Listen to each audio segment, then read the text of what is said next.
بسم اللہ الرحمن الرحیم۔ امام ابو حنیفہ رحمۃ اللہ علیہ کے والد صاحب کا انتقال ہو گیا۔ 3 دن تعزیت کے لیے بیٹھے رہے۔ 3 دن کے بعد باہر نکل کر چوک میں آ گئے۔ ایک بندہ آپ کا حاسد تھا، سخت مخالف تھا اور سارا علاقہ جانتا تھا کہ آپ کا مخالف ہے۔ جب آپ باہر نکلے تو چوک میں بہت سارے لوگ تھے، وہ بھی سامنے سے آیا۔ السلام علیکم کے بعد کہنے لگا، ابو حنیفہ سنا ہے آپ کے والد انتقال کر گئے ہیں؟ فرمایا ہاں۔ کہنے لگا، اپنی ماں کا نکاح میرے ساتھ کر دو۔ اللہ اکبر! ایسا سخت جملہ کہ وہ انسان کی نیند میں سوراخ کر دیتا ہے، انسان سو نہیں پاتا۔ آپ رحمت اللہ علیہ کھڑے رہے۔ جملہ سخت تھا مگر بات تو شرعی تھی، غیر شرعی تو نہیں تھی۔ تو امام صاحب کے ساتھ جو شاگرد تھے عقیدت مند تھے، انہوں نے تلواریں نیام سے نکالی۔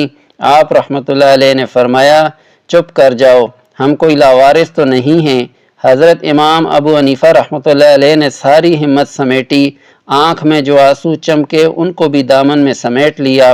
ہمت جمع کر کے کہنے لگے، میاں تم نے کہا ہے میں اپنی ماں کا نکاح تیرے ساتھ کر لوں تو عدت گزر لینے دے، تیرا نام لے کر اماں سے بات کروں گا، اگر وہ تیرے ساتھ نکاح کرنا چاہے تو مجھے اعتراض کوئی نہیں۔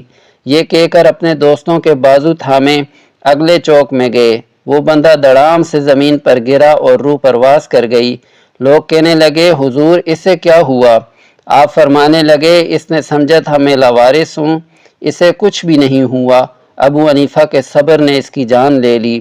کئی دفعہ لوگ بڑے سخت جملے کہہ دیتے ہیں، بڑی تکلیف ہوتی ہے۔